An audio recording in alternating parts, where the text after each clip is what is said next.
사도행전 26장 1절부터 18절 있는 말씀으로 큐티인 제목은 구원을 위한 변명입니다. 바울이 가이사랴 감옥에 갇혀 있는 동안 2년 동안 갇혀 있었다. 그때 총독은 바로 벨릭스였는데 이 벨릭스에서 베스도로 바뀌었습니다. 그가 벨릭스 앞에서도 재판을 받았고 베스도 앞에서도 재판을 받았지만 죄를 발견할 수가 없었습니다. 이제 그는 가이사 재판으로 넘어가게 되는데 재판권은 없지만 유대인들에게 막강한 권력을 행사하고 있는 아그리빠 왕 앞에서 자신을 변호하는 기회를 가지게 됩니다. 아그리빠가 바울에게 말하기를 허락하자 바울은 자신의 변명을 잘 들어주기를 정중히 청합니다. 바울은 자기가 다말섹으로 가는 길에 예수님을 만나지 않았다면 계속 주님을 대적하고 성도를 박해할 것이라고 말합니다. 또한 하나님이 자신에게 증인의 사명을 맡기셨고 예수님의 도우심으로 이 사명을 감당한다고 변론합니다. 첫째는 다행히 여기나이다입니다. 1절입니다. 아그리빠가 바울에게 이르되 너를 위하여 말하기를 내게 허락하노라 하니 이에 바울이 손을 들어 변명하되 아그리빠가 바울에게 말하기를 허락하자 바울은 그 앞에서 변명하게 된 것을 다행스럽게 여긴다고 정중하게 답변합니다. 당시 누이 보니게와의 근친상간으로 백성들로부터 지탄을 받던 이 아그리빠 왕은 바울에게 변명할 기회를 주는 것이 마치 큰 기회를 주는 것이냐 교만한 마음으로 바울 앞에 서 있었습니다. 아그리빠는 너무 친로마적이었고 또 부도덕하고 악한 왕이었거든요. 사람은 언제든지 자기를 변명하고 싶을 때가 있습니다. 그래서 변명할 기회가 주어지면 대부분의 사람들은 그 기회를 잘 활용하려고 하죠. 그러나 바울은 예외였습니다. 그에게도 기회가 주어졌지만 그는 자신을 위해서 변명하지 않고 이 기회를 주님을 위해서 전도의 기회로 삼고 있는 모습을 볼 수가 있습니다. 2절, 3절입니다. 아그리빠 왕이여 유대인이 고발하는 모든 일을 오늘 당신 앞에서 변명하게 된 것을 다행히 여기나이다. 특히 당신이 유대인의 모든 풍속과 문제를 아심이니이다. 그러므로 내 말을 너그러이 들으시기를 바라나이다. 너그럽게 들어달라는 말은 끝까지 다 들어달라는 뜻입니다. 이런 기회가 주어졌을 때 바울의 눈은 번뜩거렸고 그의 마음은 불탔죠. 왕 앞에서 복음을 전가하는 이러한 일들이 어떻게 흔하게 일어날 수가 있겠습니까? 그런데 사도 바울은 벨릭스 총독, 그 다음에 베스트 총독, 그리고 아그리빠 왕이라고 하는 보통 만날 수도 없는 사람들 앞에 당당하게 재판이라는 형식을 빌어서 자기가 생각하고 있는 복음에 대하여, 부활에 대하여 이렇게 자세하게 설명할 수 있었습니다. 자신에게 변명할 기회가 생겼기 때문이 아니라 또 한 사람에게 예수 그리스도를 전가할 수 있는 기회가 그에게 주어졌다는 그 사실 하나만으로도 바울은 흥분했던 것입니다. 그는 무죄 선고를 받고 나가야 한다는 현실에도 불구하고 그 기회를 자신의 무죄 입증보다는 그리스도를 전가하는 쪽을 택한 것이죠. 아그리빠 왕은 바울의 변명에 귀 기울여 스스로 마음을 바꿀 가능성이 거의 없는 사람입니다. 먼저 바울은 자신을 소개하는 자신의 과거를 짧게 요약합니다. 예수 믿기 전에 자신이 어떤 사람인지 말합니다. 보통 간증은 세 가지로 이루어졌잖아요. 예수 믿기 전에 나의 모습, 그리고 어떻게 예수를 만나게 됐는지, 그리고 예수를 믿고 난 다음에 내가 어떻게 변했는지 이 세 가지를 가지고 하는데 바울은 이 세 가지를 적절하게 사용하는 모습을 볼 수 있죠. 바울은 일반 유대인들처럼 자신도 율법과 조상에 충성한 사람이었음을 밝힙니다. 바울은 그에게 복음을 전할 기회를 놓치지 않고 있는데요. 복음은 때를 얻든지 못 얻든지 전하는 것이지 결코 상대가 잘 받아들일 것이라고 여겨졌기 때문에 전하는 것은 결코 아니라는 사실을 또한 우리가 살펴볼 수 있습니다. 적용 질문 드립니다. 전도할 대상을 내가 외모로 취하면서 차별하는 것은 무엇입니까? 둘째는 예수의 이름을 대적하여입니다. 4절 5절입니다. 내가 처음부터 내 민족과 더불어 예루살렘에서 젊었을 때 생활한 상황을 유대인이 다 아는 바라. 일찍부터 나를 알았으니 그들이 증언하려 하면 내가 우리 종교의 가장 엄한 팔을 따라 바리새인의 생활을 하였다고 할 것이라. 바울은 자신이 유대교 중에서도 가장 엄격한 바리새파에서 생활했음을 말하면서 자기가 아무 뜻없이 유대인이나 유대 전통을 떠날 리가 없다는 것을 강조합니다. 그는 부활하신 예수님 안에서 자신이 유대교에서 배운 율법의 완성을 보았기 때문에 그리스도의 증인이 될 수밖에 없었던 사실을 말합니다. 바울은 예수님을 만나기 전에는 모든 유대인들이 들어가고 싶어 했던 가말리엘이라고 하는 위대한 선생의 문화생이 되어서 그 밑에서 엄격한 율법 훈련을 배웠다고 합니다. 유대교에는 보통 2개의 큰 학파가 있었는데 그 가운데 하나가 바로 이 가말리엘 학파입니다. 바리새파라고 하는 말은 원어의 뜻은 분리되었다라고 하는 것인데 우리가 보통 이제 분리주의자라고 합니다. 그래서 자기들을 좀 더 엄격한 율법 해석, 율법은 여러 가지 해석할 수 있는 여지가 있잖아요. 그 해석 가운데 가장 엄격한 율법 적용을 해서 그것을 지켜나가는 사람들이죠. 예를 들면 안식일에 일하지 말라라고 했을 때 일이란 무엇인지 가장 엄격하게 해석해서 그것들을 지켜나가는 그런 종파라고 말할 수 있습니다. 요즘 또 예루살렘에 가면 이런 정통파 유대인들을 볼 수 있습니다. 그들은 이스라엘 가운데 한 8% 정도를 차지하는데 여름과 겨울 구분 없이 남자의 경우에는 검은 양복과 검은 모자를 쓰고 다니며 여자의 경우는 긴 치마와 긴 팔옷에 가발이나 모자를 쓰고 다니는 부류입니다. 그들은 그들만의 특정 거주지역에 모여 살고 교육체계도 따로 운영하고 있습니다. 산하제한과 낙태를 반대하기 때문에 굉장히 많은 자녀를 두고 있습니다. 율법을 유대 종교법에 따라 엄격하게 지키는 이들인데 종교적인 색채가 가장 짙은 사람들이라고 볼 수 있죠.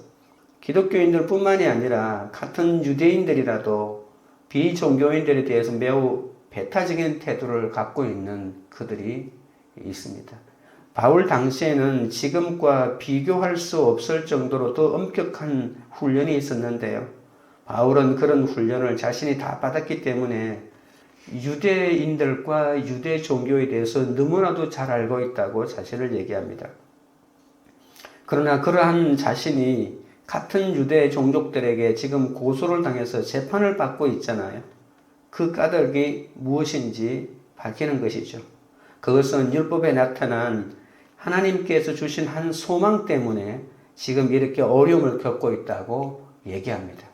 사도 바울은 참 이 순간적인 재치도 많고 참 복음을 풀어나가는데 어떻게 풀어나가야 되는지에 대해서 탁월한 감각이 있는 사람 같습니다.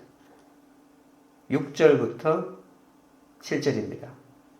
이제 또 여기 서서 신문 받는 것은 하나님이 우리 조상에게 약속하신 것을 바라는 까닭이니 이 약속은 우리 12지파가 밤낮으로 간절히 하나님을 받들어 섬김으로 얻기를 바라는 바인데 아그리빠 왕이여 이 소망으로 말미암아 내가 유대인들에게 고소를 당하는 것이니이다.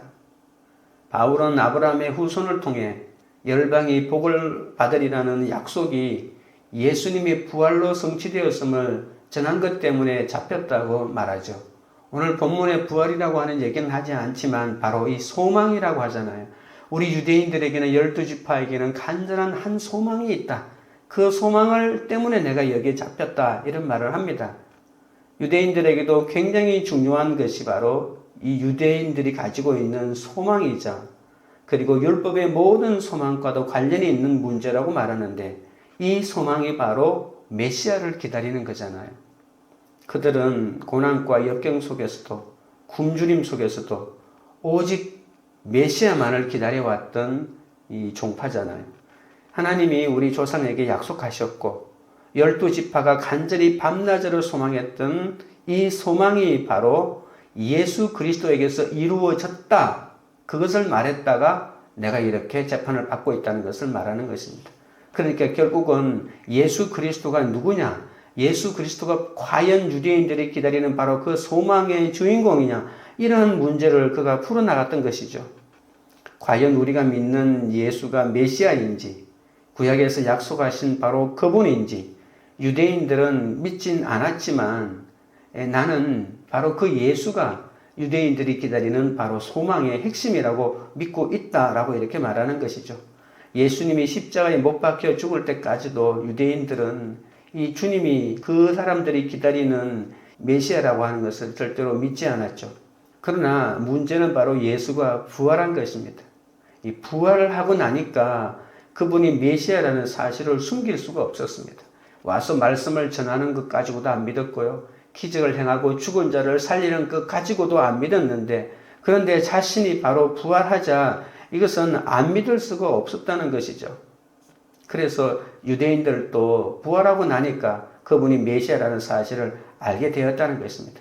그래서 예수의 부활을 목격한 사람들이 이분이 메시아다, 이분이 부활하셨다라고 말하기 시작했는데 예수님의 사건은 정말로 엄청난 사건이었다는 것입니다. 그것은 유대교 전체의 뿌리를 흔드는 사건이기 때문에 걷잡을 수 없이 흥분해서 바울을 죽이려고 유대인들이 나를 이렇게까지 가이사랴에까지 따라와서 나를 죽이려고 합니다 라고 이렇게 말하는 거죠.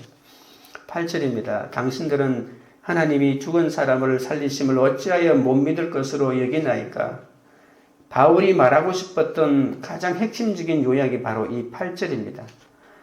바리새인들은 예수님이 죽은 자를 다시 살린다는 이 사실을 왜 믿지 않습니까? 그분이 누구입니까? 바로 예수 그리스도 아닙니까? 이런 말이거든요. 사두개인들은 사람의 부활을 믿지 않지만 이 바리새인들은 부활을 믿는 사람 아닙니까? 그러나 그들은 그 사실을 믿을 수도 없었고 믿어지지도 않았습니다. 아니, 우리가 늘 보아왔던 예수가 어떻게 우리의 구원자란 말인가? 어떻게 그가 우리의 메시아라고 하는 말인가?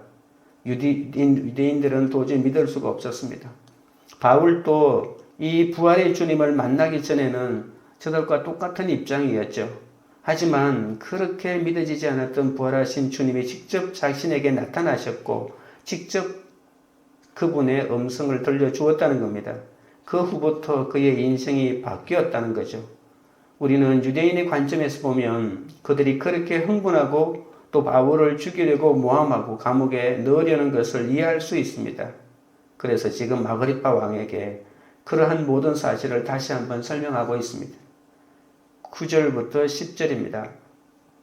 나도 나사렛 예수의 이름을 대적하여 많은 일을 행하여야 될 줄 스스로 생각하고 예루살렘에서 이런 일을 행하여 대제사장들에게서 고난을 받아 가지고 많은 성도를 옥에 가두며 또 죽일 때에 내가 찬성 투표를 하였고, 예수를 만나기 전에 바울은 자신 또 예수의 이름을 믿는 사람을 핍박했다는 것이죠.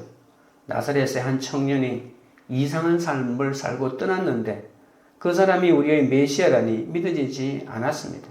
그래서 바울은 요즘 우리가 이단을 미워하는 것처럼 예수 믿는 사람들을 이단이라 생각하고 그 이단을 척결해야 된다고 생각했던 것이죠. 이런 사람은 죽여야 한다. 잡아서 감옥에 집어넣어야 한다고 생각하고 이것이 내가 하나님을 사랑하는 방법이다라고 생각했다는 겁니다. 바울은 생각만으로 그친 것이 아니라 그 일에 앞장을 섰고 대제사장에게 사람을 체포할 권세를 얻어서 성도들을 옥에 가두는 핍박을 가했습니다. 또한 스데반을 죽일 때도 찬송 투표를 했고 스데반 외에 예수 믿는 다른 사람을 죽일 때도 항상 찬성 투표를 하면서 이 사람이 죽은 일에 대해서 재판장에 가서 이 사람은 죽어 마땅하다고 변론할 수 있고 정인의 역할까지 감당했던 것이죠. 11절입니다. 또 모든 회당에서 여러 번 형벌하여 강제로 모독하는 말을 하게 하고 그들에 대하여 심히 격분하여 외국 성에까지 가서 박해하였고, 바울은 유대를 넘어 이웃 나라에 가서 동족 유대인 가운데 예수 믿는 사람을 다 잡아오겠다고까지 했습니다. 바울은 자신을 죽이려고 먹지도 마시지도 않겠다고 서약한 40명의 사람과 똑같이 자신도 이렇게 오래전에 예수 믿는 사람을 잡아 죽이려고 먹지도 않겠다, 마시지도 않겠다고 서약한 사람 중에 한 사람이었습니다. 바울은 자신을 죽이려는 40명의 결사대가 조직되었다는 소식을 듣고 과거에 자신이 예수 믿는 사람을 잡아 죽이겠다고 결단했던 그때가 생각이 나서 얼마나 웃었을까요? 나도 옛날에는 그 40명 가운데 한 사람이었으니까 라고 하면서 과거를 생각했을 것입니다. 그렇게 미워하고 격분했던 바울이 예수 믿는 사람을 잡으러 갔을 때 예수님이 다메섹에서 직접 그에게 나타나셨습니다. 예수님을 만나기 전에 바울은 성도들을 가장 앞장서서 박해하던 사람이었습니다. 주님의 오래 참으시는 은혜가 아니었다면 가망 없는 인생이 바로 바울이었을 겁니다. 그래서 바울은 자기 삶이야말로 복음을 가장 잘 드러내는 증거라고 고백하는 것이죠. 바울뿐만이 아니라 어떠한 사람에게 복음을 가장 잘 드러내는 것은 내가 겪은 얘기를 하는 것이 가장 좋습니다. 적용 질문 드립니다. 나는 나의 수치와 연약함의 고백이 있는 간증으로 누군가를 전도한 적이 있습니까? 셋째는 내게 고생이니라입니다. 12절 13절입니다. 그 일로 대제사장들의 고난과 위임을 받고 다메섹으로 갔나이다. 왕이여 정오가 되어 길에서 보니 하늘로부터 해보다 더 밝은 빛이 나와 내 동행들을 둘러 비추는지라. 바울은 예수님을 만나게 된 극적인 사건을 설명합니다. 그는 당시 다메섹으로 가서 예수 믿는 사람을 잡아들이려고 하는 중이었죠. 그러나 하늘로부터 정오의 해보다 더 밝은 빛이 나와서 그와 동행들을 엎드릴 수밖에 없었습니다.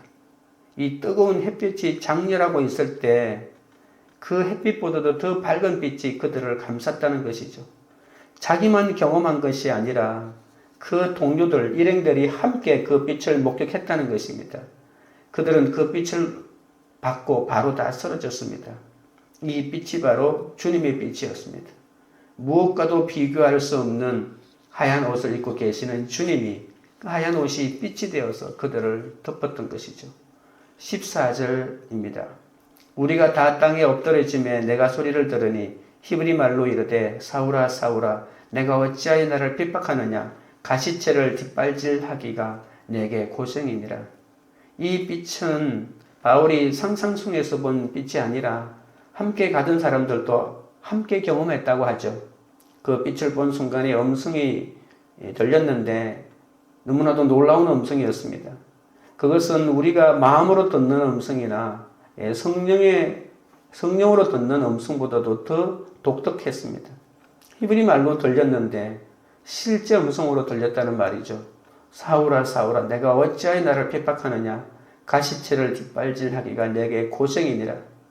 이 사울이 예수 믿는 사람을 핍박하고 잡아서 감옥에 집어넣는 모든 일은 마치 가시체를 뒷발질하는 것과 같다는 것입니다. 여러분 가시덤불 속에 여러분 발로 한번 차보십시오. 가시덤불의 가시에 여러분의 발에 피가 나지 않겠습니까?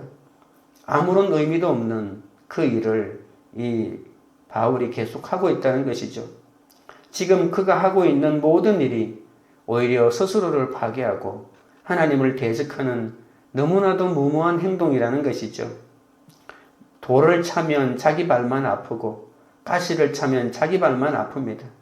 바울이 예수 믿는 자들을 핍박하는 일이 하나님을 위한 일이라고 지금 생각하고 하고 있지만 이단을 척결하는 일이라고 생각하고 있지만 그 일은 하면 할수록 자신의 발만 아픈 헛수고라고 하는 것입니다. 우리가 잘한다고 하는 일, 우리가 옳다고 여기는 그러면서 하고 있는 모든 일이 사실은 이 가시체를 뒷발질하는 일인지도 모른다는 생각을 우리가 해보아야 합니다. 예수님은 바울에게 그것을 가르쳐주고 있죠. 15절입니다. 내가 대답하되 주님 누구시나이까? 주께서 이르시되 나는 내가 박해하는 예수라. 바울은 주님의 음성을 듣고 주님 당신은 누구십니까? 라고 대답합니다. 우리는 예수님을 믿고 그분에 대해서 잘 안다고 생각했지만 과연 우리가 얼마나 잘 알고 있을까요? 어쩌면 우리가 알고 있는 예수님은 너무나도 일부분일지도 모릅니다. 주여 당신은 누구십니까? 이 바울의 이런 질문에 예수님의 대답은 나는 내가 핍박하는 예수다. 내가 무시하는 예수다. 이렇게 대답하는 것입니다. 16절에서 18절입니다. 일어나 너의 발로 서라. 내가 네게 나타난 것은 곧 내가 나를 본 일과 장차 내가 네게 나타난 일로 너를 종과 증인을 삼으려 함이니 이스라엘과 이방인들에게서 내가 너를 구원하여 그들에게 보내어 그 눈을 뜨게 하여 어둠에서 빛으로 사탄의 권세에서 하나님께로 돌아오게 하고 죄사함과 나를 믿어 거룩하게 된 무리 가운데서 기업을 얻게 하리라 하더이다. 예수님은 청년 사울에게 몇 가지 말씀을 하십니다. 첫째는 일어나 내 발로 서라는 것이죠. 주님은 지금도 우리에게 일어나 내 발로 서라고 하십니다. 뒤돌아서지 말고 주저하지 말고 한 목표를 향하여 일어나라는 것입니다. 우리는 여러 가지 이유로 주저앉고 뒤돌아서서 거꾸로 갈 때가 참으로 많습니다. 그러나 주님은 말씀하십니다. 일어나 내 발로 서라. 튼튼히 서라. 흔들리지 말라. 라고 하는 것입니다. 둘째는 내가 나를 본 일과 장차 내가 내게 나타난 일에 너로 종과 증인을 삼으려 함이다. 라고 합니다. 내가 다른 사람이 경험하지 못했던 성령을 경험하고 그리고 그 일에 종과 증인이 되어야 한다는 것이죠. 그러면서 바울에게 두 가지 신분을 제시합니다. 첫째가 바로 종의 신분이죠. 종은 우리말로 하면은 바로 머슴입니다. 그리스도인들의 신분은 머슴입니다. 머슴은 주인을 위해 사는 사람 아닙니까? 이 성경적인 개념으로 볼 때 우리는 다 예수님의 머슴입니다. 이것을 조금 이제 그럴듯한 말로 이 복음서에서는 제자라고 표현을 한 것이죠. 머슴은 주인을 위해 사는 사람입니다. 머슴은 자신의 삶이 없는 사람입니다. 오직 주인의 명령과 뜻에 따라야 합니다. 무조건 순종하고 그 순종하면서도 그 일을 기뻐하는 사람들입니다. 원망하고 불평하면 머슴의 자격이 없는 것이죠. 그리고 머슴의 특징은 일하는 만큼 대접을 못 받는 것이죠. 그래서 대접을 못 받는다 하더라도 그것을 이상하게 여기지 않습니다. 우리가 보통 이제 예수님의 설명에도 나와 있지만 이 종이라고 하는 사람들은, 머슴이라고 하는 사람들은 주인에게 다 자신이 집안 일을 다 하고도 주인이 오면 주인이 먹을 것을 먼저 준비하고 대접하는 사람이라고 말하고 있는 것이죠. 이들이 바로 그리스도인입니다.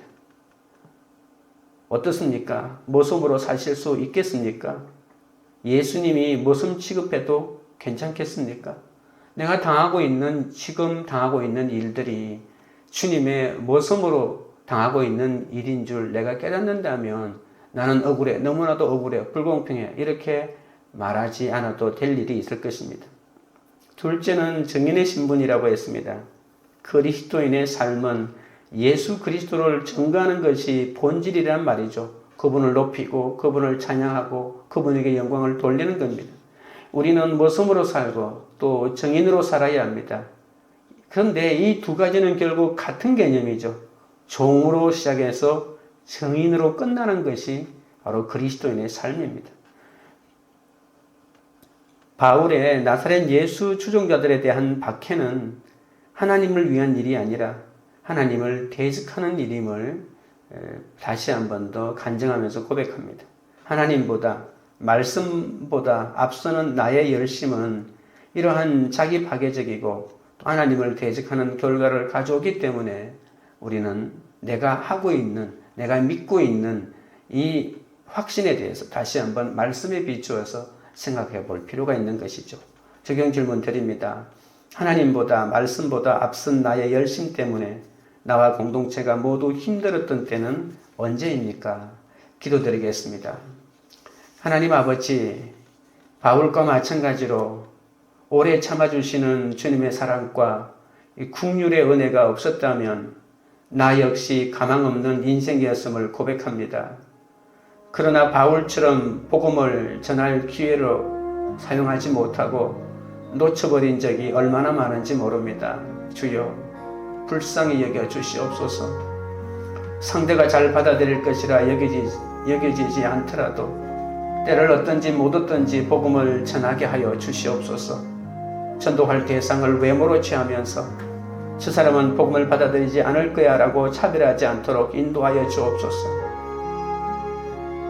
아그리빠 왕 앞에서 자유롭고 담대한 바울처럼 주여 우리에게도 이런 은혜를 허락하여 주시옵소서. 바울이 예수님을 만나기 전에 수치스러운 자신의 과거의 죄악을 드러내면서까지 예수를 만난 사건을 고백한 것처럼 나도 나의 수치스러운 상처가 약재료가 되어서 사람을 살리게 하여 주옵소서. 내 삶이야말로 복음을 가장 잘 드러내는 증거임을 잊지 않게 하시고 나의 수치와 연약함의 고백이 담긴 간증으로 이러한 구원의 사명을 감당하게 하여 주옵소서. 내가 잘한다고 하는 일, 옳다고 생각하는 모든 일이 사실은 가시채를 뒷발질하는 일이 될 수도 있고 그렇게 자신만만한 일도 하나님을 위한 일이 아니라 대적하는 일이 될 수 있음을 깨닫게 하시고 하나님보다 말씀보다 앞서는 나의 모든 열심을 더 앞세우지 않도록 주여 도와주시옵소서. 광교우리들 교회가 그리스도 안에서 종의 신분과 증인의 신분을 회복하는 공동체가 되게 하여 주시옵소서. 우리가 오직 주인 되신 주님을 위해 살게 하시고 주님의 명령과 말씀에 순종하는 삶을 살게 하여 주옵소서.